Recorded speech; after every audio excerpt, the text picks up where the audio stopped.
Hello everyone and welcome to an unboxing of the newest releases for the Batman miniature game for June 2023. A little bit later getting this out. I didn't order directly from Night Models this time. I waited to get them from a third party store that carries their range just to get a little bit of a cheaper deal.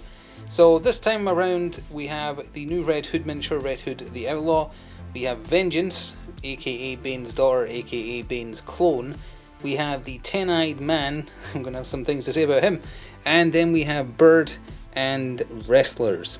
So 2 Soldiers of Fortune releases, 1 Batman and presumably Teen Titans release, and I think he's just an unknown, so anybody except Batman crew.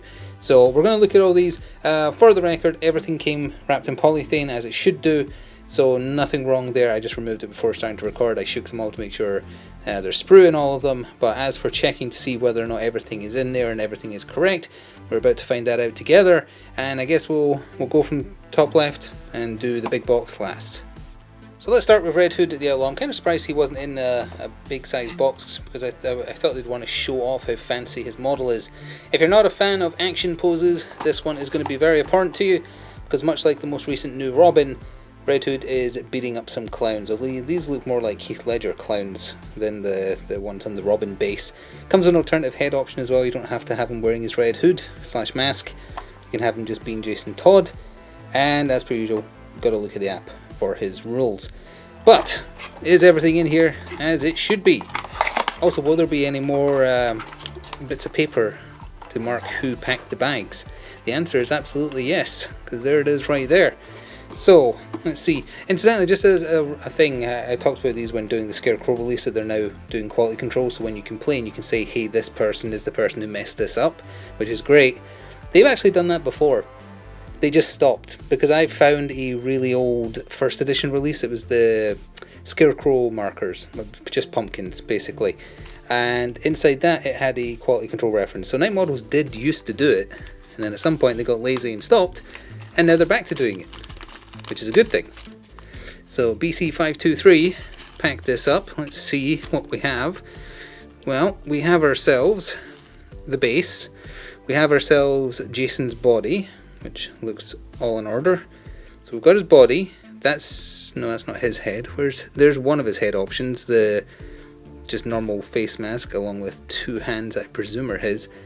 Let's see, where's the fist that would go on the end of that hand? Oh, maybe it doesn't have one because it's burying into the back of the clown, which would make it difficult to model them without them, if that's what you wanted. Let's see here. Yeah, his hand is on. That's going to be very difficult to get in focus, I'm afraid, but that's where Jason's hand is. So you would have to model your own if you didn't want to model him doing a kick off a clown's back. You could do him like doing a sweep kick instead, but that's a problem. So that's his 2 arms. That would attach to there. Where is his actual red hood? Oh, here it is. It's on the base. It fell off the sprue. So a little bit dangerous because it's so small, but also the camera is not trying to zoom in on the right thing. But that's his red hood, so that's fine. That means everything else should just be the clowns. So we've got 2 legs, 4 legs, 2 bodies, 2 hands. Shouldn't there be another set of 2 hands? Because that's Jason's hands, presumably. That's one of their hands. Oh, he's got his hands crossed over his stomach, hasn't he? Yeah, he does. Okay, there we go. Crisis averted. This seems like everything is here. We get our themed base. It just looks like an alleyway, more so than anything else. So it does look like everything is here for this box. Let's move on to the next one. So let's move on to Vengeance. I've only read 1 comic with her in it, but she's cool. The model looks great. She's also huge. She is a actually, maybe she was a leader. I don't remember now. I think she was a sidekick for Soldiers of Fortune.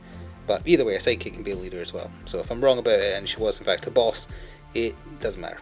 So, an alternative Bane clone who can hit really hard and also works well with the paramilitary type henchman, from what I vaguely remember about her rules from the app. Is this the same person? No, it is not. Interesting. So, a lot more simple of an assortment here. So here is her themed base.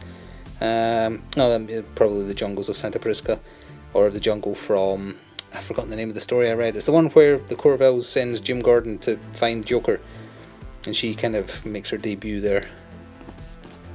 So this is her body, and she is a large lass. Not being large, but very, very close, and definitely above normal human size. A little bit of cleanup to do right there, but other than that, nicely detailed. Now, other leg, yes. Head, yes. Both hands, yes. Simple as that. Everything that there needs to be. I'm looking forward to painting this one. Very fun looking character. I still think for Soldiers of Fortune lists, one of the ridiculously powerful Banes will always be the best option, but who cares? You don't always have to go for the absolute best option.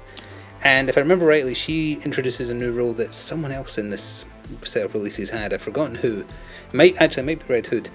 A role that makes a less good neutral card better by making it worth 2 victory points for getting a kill instead of just 1, which means she can be in a very kill focused list and get a lot more value of what is otherwise a kind of meh card.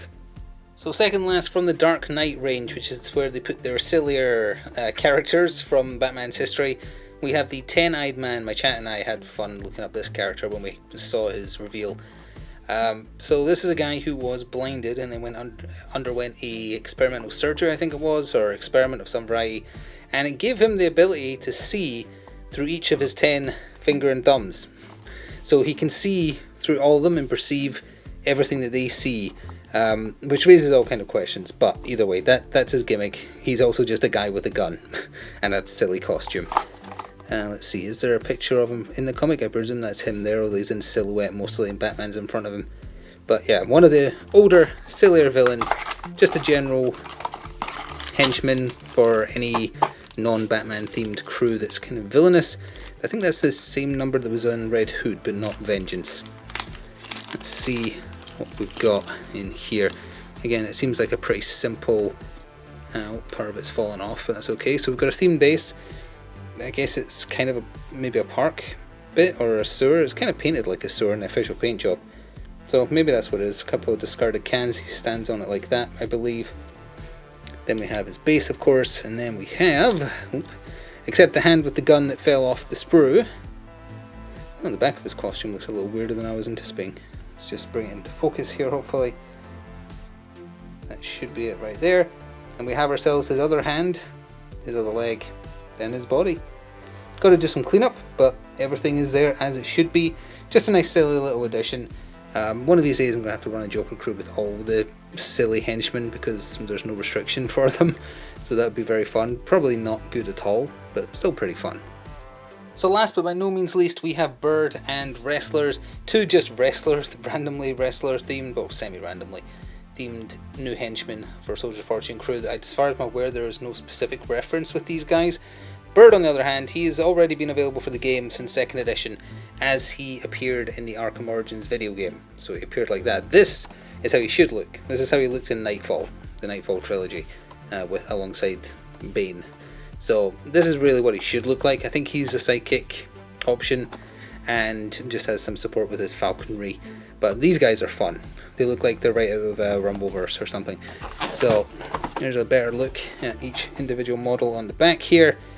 Very strange assembly for this one because he's falling off some crates to elbow somebody.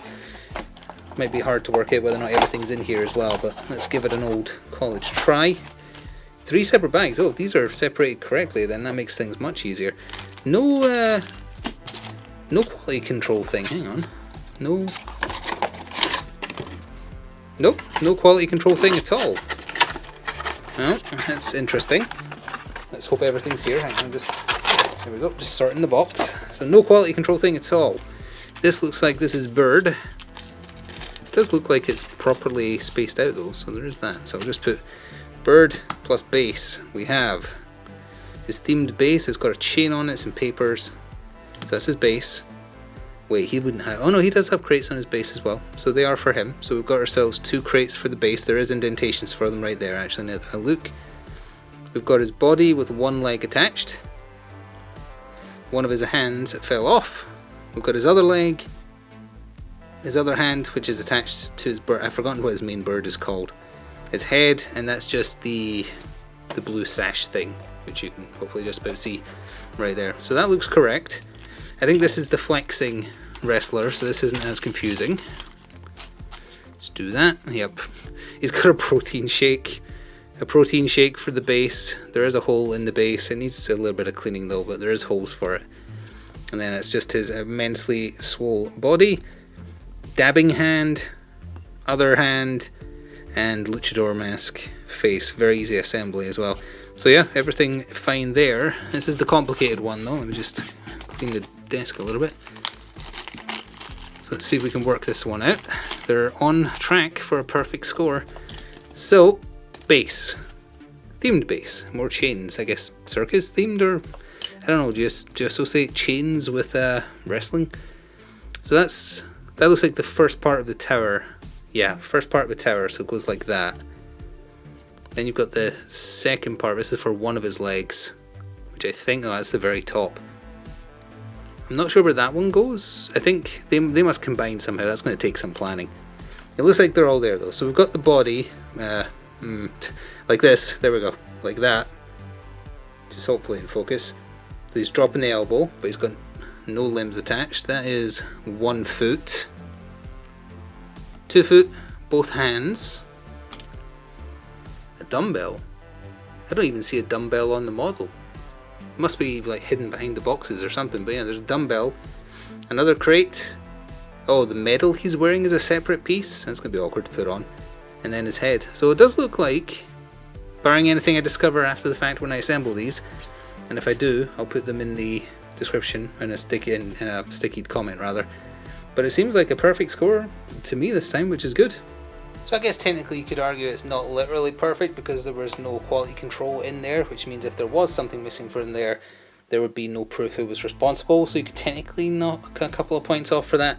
But in terms of sprue, it looks like it's all there, and that is a refreshing, welcoming change, or welcomed change. So hopefully I'll get these painted up in due course, covering a lot of stuff, or doing a lot of painting at the minute, rather, across lots of games, so I'll get them done as and when. But I'm looking forward to seeing a couple of them on the table, especially these two. He's just silly, and they just look awesome, so they're going to be fun to paint, even if their rolls aren't that great, in my opinion. They're okay, but not amazing. Not as good as other Soldier of Fortune options, like Infiltrate Op. So anyway, thank you very much for watching. If you were watching this to push you one way or t'other as to whether or not you would buy them, hope that helped. For the rest of you, hope you just enjoyed watching, and as I knock something off my desk, thank you for watching. See you in the future for something else. Ta-ta for now.